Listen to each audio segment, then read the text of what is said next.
একদা এক বাচ্চা ছেলে তার বাবার কাছে বায়না ধরালো, সে সার্কাস দেখতে যাব। বাবা তাকে সার্কাস দেখাতে নিয়ে গেলেন। সার্কাস শুরু আগে বাবা তার ছেলেকে সার্কাসের তাঁবুর বাইরে রাখা বিভিন্ন পশু পাখি খাঁচার সামনে দিয়ে ঘুরিয়ে পশু পাখি দেখাচ্ছিলেন। দেখতে দেখতে তারা হাতির সামনে চলে আসলো। তা দেখতে পেল হাতিটি খাঁচায় বন্দি করে রাখার বদলে একটি চিকন শিকল দিয়ে পায়ে বাঁধা আছে, যেটি হাতি চাইলে ছিঁড়ে পালিয়ে যেতে পারে। কিন্তু আশ্চর্যের বিষয় হলো, হাতিটি সে চেষ্টা করছে না। এটি দেখে ছেলে খুব অবাক হলো এবং তার বাবাকে এই কারণ জিজ্ঞাসা করলো।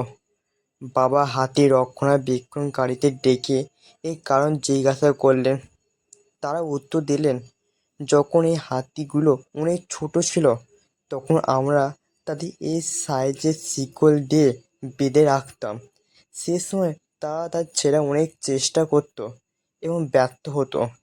সেই বয়সে এই শিকল তাদের আটকে রাখার জন্য যথেষ্ট ছিল। এই অবস্থায় যখন তারা বড় হতে থাকে, তারা বিশ্বাস করে নেয় যে এই শিকল ছেঁড়া কখনো সম্ভব নয়।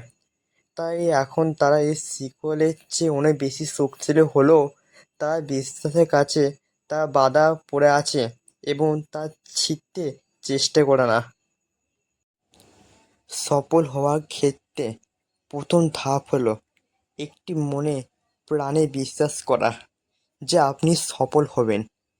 বাধা যতই আটকে রাখতে চেষ্টা করুক, সফলতার বিশ্বাস মনে নিয়ে নিজের চেষ্টা চালিয়ে যেতে হবে।